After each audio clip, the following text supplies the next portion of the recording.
வியூஎஸ், நீங்கள் கார் வச்சுருக்கீங்க.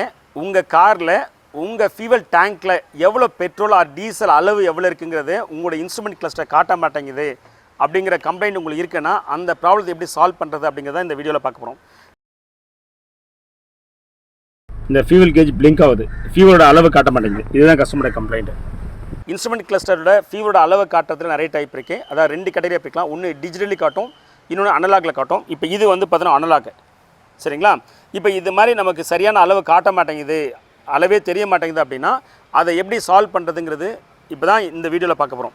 முதல்ல என்ன பண்ணணும், நீங்கள் இந்த அளவை காட்டக்கூடியதுக்கு என்னென்னலாம் ஸ்பேர் பார்ட்ஸ் இல்லை என்னென்னலாம் காம்பவுண்ட்ஸ் வந்து பார்த்தோன்னா இதில் இருக்குது அப்படின்னு பார்க்கணும். இதில் 3 காம்பவுண்ட்ஸ் இருக்குது. என்ன 3 காம்பவுண்ட்ஸ்னால், ஒன்று இன்ஸ்ட்ருமெண்ட் கிளஸ்டர், இங்கே தான் நீங்கள் இந்த கேஜை பார்க்குறீங்க. ஸோ இது ஃபால்ட் இருந்தாலும் உங்களுக்கு இந்த பிரச்சனை இருக்கும். ரெண்டாவது இது என்னென்னு கேட்டிங்கன்னா, இது வந்து ஃபியூவல் கேஜ். இதுதான் வந்து உங்கள் டேங்க்கில் வச்சுருக்காங்க. இதில் ஃபால்ட் இருந்தாலும் உங்களுக்கு ஃபியூவலோட அளவை காட்ட முடியாது. மூணாவது ஒன்று என்னன்னு கேட்டிங்கன்னா, இப்போ இதையெல்லாம் கனெக்ட் பண்ணுறதுக்கு ஒயரிங் ஹார்னஸ் இருக்குது.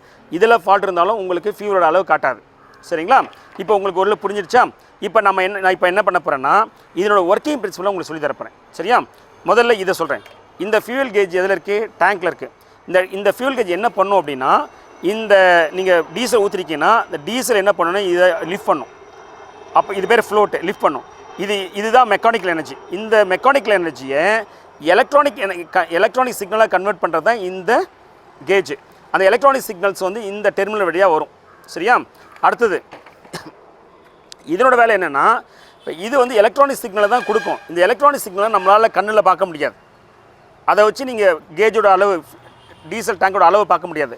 அப்போது டீசல் டேங்க் பாதி இருக்கா, குவார்ட்டர் இருக்கா, ஃபுல் இருக்கான்னு பார்க்குறதுக்கு இந்த கம்ப்யூட்டர் தேவைப்படுது. இந்த கம்ப்யூட்டர் நீங்கள் கம்ப்யூட்டர் சொன்னாலும் ஓகே, இல்லை எலக்ட்ரானிக் கண்ட்ரோல் யூனிட் சொன்னாலும் ஓகே, இல்லை இன்ஸ்ட்ருமெண்ட் கிளஸ்டர் சொன்னாலும் ஓகே, இல்லை மீட்டர் சொன்னாலும் ஓகே, இல்லை எம்பெடட் சிஸ்டம் சொன்னாலும் ஓகே, எது சொன்னாலும் எல்லாம் ஒன்று தான், சரியா?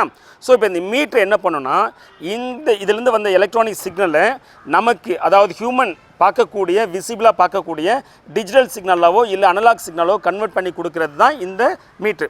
அப்போ இதில் ஃபால்ட் இருந்தாலும் உங்களுக்கு நமக்கு பிரச்சனை இருக்கும். மூணாவது ஒன்று இருக்குது. இது வந்து பார்த்தோன்னா நமக்கு டிரைவர் சீட்டில் இருக்குது.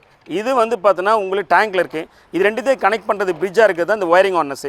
இதில் ஃபால்ட் இருந்தாலும் உங்களுக்கு அந்த ஃபியூவலோட அளவு பார்க்க முடியாது, சரிங்களா? இப்போ உங்களுக்கு ஓரளவு பேசிக் பிரின்சிபல் புரிஞ்சிருக்கும். இதை பற்றின, அதாவது இதை 3மே மாற்றிட்டா ப்ராப்ளம் சால்வ் ஆகிடும். ஆனால் இப்போ நீங்கள் சொல்கிறது புரியுது சார், 3மே ஏன் சார் மாற்றணும், இதில் ஏதாவது ஒன்று தானே ஃபால்ட் இருக்கும் அப்படின்னு கேட்குறீங்க.